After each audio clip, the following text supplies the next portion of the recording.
What it do, YouTube? It's your boy T-Riz. Back and killing another banger, bro. I'm beyond happy to be here today. I hope y'all are all doing okay. Hope you guys are all doing great on this beautiful day. You know what I'm saying? It's a beautiful day to be alive. I have a great announcement. As you guys can see, we got on that E.L.E. Boy, stop playing. Yes, sir. We got on. This is the newest drop right here. We got the stuff on the sleeves right here. Dude, this is beautiful, man. Like, you got this. I'm gonna do a little spin, you know what I'm saying? Hold on. Let's say it. This is the new drop, guys. I'm beyond grateful, happy with how much success we've had with this. This is truly gonna be a movement. This brand comes from the intention of just like I said, spreading that love and positive message. Came up with this brand with the inspiration of coming off actually what I'm gonna be talking to you guys about today, which is you guys have all begged for me to make this video, but this is the racist encounters part two. We are gonna make a part three. I'm getting that scheduled with my boy DeAndre, who is one of my close friends also part of this this craziness. So we're gonna get that set with DeAndre for the next one for the part three, but there'll be videos in between then. If you guys haven't watched how I make my clothes and just like how I got my website and everything set it up, go watch that video. The previous video, how to get the best way to get rich in 2024. I made a good. We're not gonna go numbers, but I made a good amount of profit off of this. But of course, I'd love to spread this message. Please support just the overall the mission and just what I'm trying to bring out of this. This is truly to spread love and positivity throughout the world. Just like this video right here. This is just explaining my story, where I come from, and this is just a product of my this is a product of my life and just my like what's the events that happened to me. So just if you'd love to show support, I'll drop the link in the below. But now to get into my most racist encounters. All right, so the first one I'm gonna tell you guys about today. But the last one was just about the girls, that would reject me. I mean, they would send me home, bro. Like, I mean, I would have flowers, gifts, candy, all the whole 9 yards, bro. I'd still get sent home. Like, I would introduce myself to their dad just to get told no. But I'd say these ones, this video today is going to be some of the violent ones, some of the violent ones, like the craziness, like the extremities that this was taken to. So when I was just like a youngin', man, I would be like walking like down the streets of my city, like go get a drink or go play with my friends, just be just like chilling, just like going walking, just kids run around, and I would get the cops called on me, like, and I wouldn't do nothing wrong. There would be times where I got jumped. I remember one time I got jumped by these older white kids, man, and just getting called the N word, getting racially harassed, and that stuff was really hard on me. Like, and where I'm from, it is notorious. Like, one of the main things, it's known for being a sundown town. Like, it's known for being racist. And there's a man, unfortunately, I'm not gonna say his name. You can look it up if you want to, but he was hanged under the bridge coming into our city. And the whole time I was a kid, like I mean, the like growing up from the age of 7, like I like 7, all the way to like until I like transferred schools or whatever, and because people don't talk to me from the city anymore, but like they do. Like some people will say, "What's up?" I mean, there's still lovely people here, but one of the main things I always got told as a kid was, "You're gonna be the next one under that bridge." And getting heard that like you're gonna get hanged as a young kid, it's a completely different like type of level. Like I was scared to walk. I was scared to like go out. Like I was scared to go to school. Like because they would always try to pick fights with me. They would try to start stuff, and like just hearing the idea of people saying you are going to be the next one under that bridge frightened me. It truly put fear into my heart. So I was like, oh, like I mean, it don't scare me no more because, you know, um, but just that idea and like just the things I would hear like walking down the hallway, like throughout like just elementary, middle school, high school, just like the N word, all these other racial slurs that I don't really want to say on the channel, but just hearing all these, it affected me in such a way to where it just molded me into the person I am today. And this is, of course, why I'm spreading this. But another, just besides getting told I was getting hanged, there was one time I was walking down to my friend Lane's house, and Lane will know this story because I told him about it. And I was walking down to his house. He lives like a couple blocks down the road, maybe like 6 blocks down the road. I don't know. It's not that far. Maybe I'm over exaggerating it, but I was walking down the road, and all of a sudden I hear room, room, room, room, and I'm like, bro, whose truck is that? Because I mean, you know what I'm saying? Like I look around, and it's a big white truck. I mean, a big white truck. This thing was like loud, and on the back had a Confederate flag, bro. Confederate flag, bro. And I was like, nah, bro, nah. So then it like I had to run down the alley, bro, and like hop fences. Like it was crazy. Like I mean, I got chased down that alley, bro, and you know, it's just craziness like that, bro. Like going to my buddy's house, I got chased down an alley with Confederate flag truck, a Confederate flag truck, just because of what, bro? To scare me, to put fear in my heart. Like, and the thing was, bro, these was probably adults, bro. Like, I mean, I didn't see who was in the truck, but these are probably adults. Like, just that type of stuff. There would be kids like, oh no, bro, like chase me down the road in a Confederate flag truck to fear me, bro. Like, just stuff like that. And I have a peanut allergy. Clown me all you want, bro. Yes, I sat at the peanut free table, bro. Yes, we all know. They would like try to put like peanut butter in my lunchbox, bro. They would try to like put peanut butter on my skin. They would intentionally like blow their breath at me like that, like just like so I can smell it, so I have a reaction. They would throw Reese cup wrappers in my yard, bro. Like they was wild and like, dude, it was crazy. Like just growing up, bro. It was like I was young, like I was so young, like I was.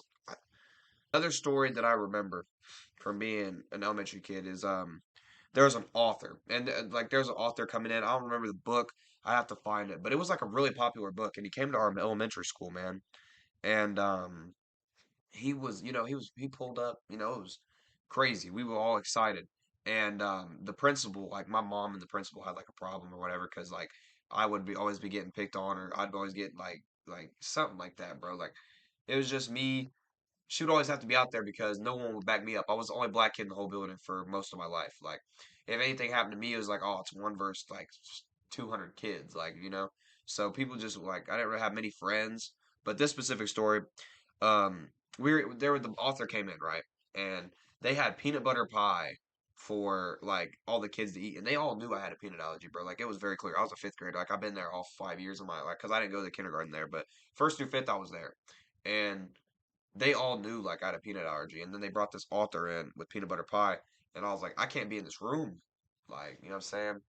I can't be in this room because I got a peanut allergy. Like if I smell it, my stomach starts to hurt. You know what I'm saying? I hives break out, and the whole 9 yards of that. And she was like, okay, well you can go sit in the gym.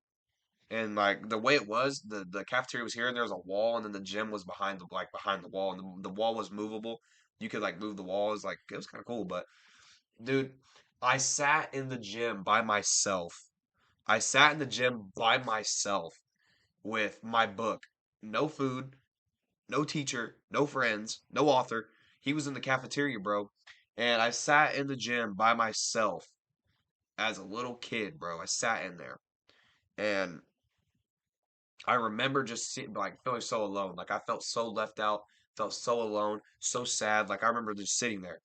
And all of a sudden, I see that door, the movable door open, and I'm like, bro, who is it? Like I thought it was gonna be a friend or something. And I see the author walking out with a backpack because he was signing books or everything. He probably had like spares in there or something. Saw me in there, and he was like, "Yo," like he didn't say "yo," but he was like, "Bro, what are you doing here, dude? What are you doing here, little guy? What's your name?" And I was like, I'm Tyree. And he was like, Tyree, what are you doing in here all by yourself? And I was like, I got a peanut allergy, so they just sat me out here because I can't be in there. And he was like, oh man, I'm so sorry. That's awful. Like, and he like, we just sat there and we talked about it for a minute. He sat on the floor with me, and then he signed my book, and it was said something like, keep being awesome. And like, I always just remembered that, bro. Like, he didn't have to do that. Like, he took the time out of his like day to like sit there with a kid who was alone. He probably thought I was a troublemaker or something like at first. Sat there alone with me in the gym by myself and like signed it. But I know that it had to be something like that, bro, because she would always act so off towards me. And because I know you're probably wondering, Tyree, how's this racist? How's this racist? This principal would always be trying to pick on me in some way. Like there would be times where I would get in like fights because I had to fight when I was a kid because people would randomly come up and hit me. Like people would literally randomly come up, smack me, and I'd be like, bro, what? I don't even know what just hit me. Like they would just do stupid stuff, try to push me off the monkey bars at like recess. Like I was sat by myself. They tried to throw peanuts at me. Like they was crazy. Like, and I know that's probably like funny, but like, which it is funny. But like it was just crazy because it's like, bro, y'all are doing this much, and like I would have to fight. Like I mean, I'd have to get in some type of trouble. But I mean, so every time like I would try to explain myself, she just wouldn't listen to me. Like she wouldn't listen. She I don't care, bro. She didn't care. She really did not care because I don't know what her problem was, but she like did not like me, bro. So if this fifth grade principal of mine, Westfield Elementary, if you're watching this, I remember you, and I forgive you, but I remember you. So for this last one, to keep it spicy, this is going to be a week summary of my last week at the crazy high school I went to. So starting off on Monday, these two girls interviewed me. They were like, "All right, Tyree. So you of course you are a minority student here at the school, like you know what I'm saying, like yeah." And I was like, "Okay. Do you feel like racism is a problem here?" And I was like, "Clearly, yeah. Like what? I've dealt with it my whole life. Like what do you mean?" And they were just saying that they talked to some of the upper people, like on the staff and stuff, and they do not think racism was a problem there. So I was just like, bro, what? Like, there's no way. But my boy DeAndre, who I was gonna have in the next video, bro, he left that Monday because of the racist issues because they held him down and tried to whip him with a belt. They called him everything under the sun, bro. Like they was rough to DeAndre, bro. You know, they said that the higher ups in the staff, you know, didn't think that there was racism, like racist problems there, and I was like, bro, you gotta be kidding me. Like this school is like crazy racist. Like everybody knows it's what it's known for. So Tuesday goes by, nothing really crazy happens on Tuesday. Wednesday, I go and I talk to one of the it was the dean, like it was the dean. I think it was yeah, it was on Wednesday because they called me in to ask me about DeAndre and why he left. And I was like, yeah, this school is racist. Like, I mean, like, you know what I'm saying? Like, this school, like, I get called this and this and this and this and this, and then this is what happened. And they're like, well, why didn't you tell anybody? I'm one of like five black kids in the whole building. Why am I gonna come talk to a white kid? I mean, excuse me, a white man about a black man's problem just for you to sit there and not do anything about it? Because I told higher ups about what happened on the bus in the last video about the old coach asked me if I picked watermelon. Like I told them about that, and nobody did a thing about it, bro. Like nobody did anything.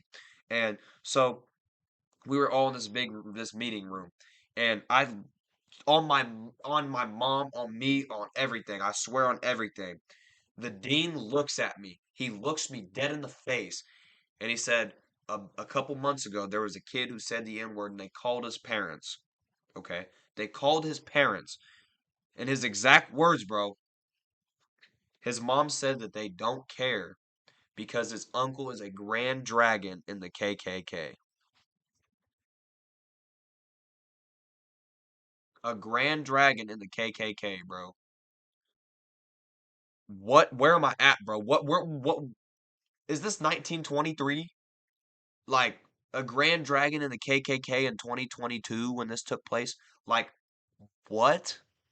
I knew it was over. I knew it was done. That night I called my mom. I said, "Bro, this has got to change. Like this is done. Like this is some serious like this is serious, bro." So that Thursday, nothing really crazy happened on Thursday. We go to Friday, my last day. I'm sitting at lunch. And one of my this kid, we grew up together. Like we was cool. Like I don't have beef with him anymore. Like I don't have a problem with him. I hope he's doing all right. But all of a sudden, I'm eating, you know, and I hear a plop, and I look and I see a banana, and he goes, "Eat up, monkey! It's time for lunch." And I just was like, and the other day he would got hit. I'm not gonna lie to you, he would have really got smacked for saying something to me like that. But yeah, eat up, monkey. It's time for lunch. And I was like, bro, you guys are lucky this is my last day. Like, and I didn't tell anybody. Like, these are the only people I told. Like, you know, it was just like I just let it all out. And my boy Riley, bro, my best friend, and Lane, they were just sitting there, like, just staring, like, sad, bro. Like, they just was like shaking their head. They was sad, like, you know, they was just crazy. This was happening. Everybody else at the table was laughing. And then his other friends, like our other cool, like I guess our people at the table, you know, they just started laughing and cracking jokes like, "Oh yeah, he's gonna go to South where all the monkeys are. He's gonna go to um school with all the criminals, all the prisoners, all them black people can't swim, they don't got a pool at their school. Like just started cracking crazy jokes, just racist jokes.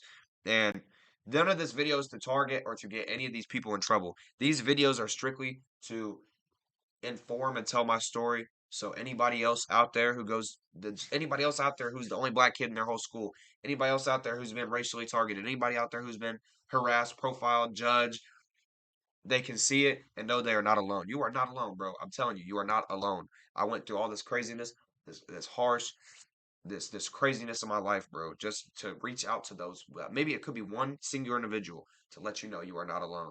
Don't ever think you are alone. God loves you. I love you, and I appreciate all you guys' support. Let's go wrap it up for the video. You ever need anything? Drop a comment. Put your snaps in the comments. Uh, Connect with me on there. I'll drop the Instagram in the bio as well. Or just go look at the link to the channel. But I love all of you. I appreciate you. Thank you for the support. Don't forget E.L.E right here. This is the E.L.E shirt I got under it. You know what I'm saying? So everybody love everyone. I love you guys. Sorry, my nose is a little sniffly because it's dusty here, but stay strong. I love all of you. I'll catch you on the next one. Peace out.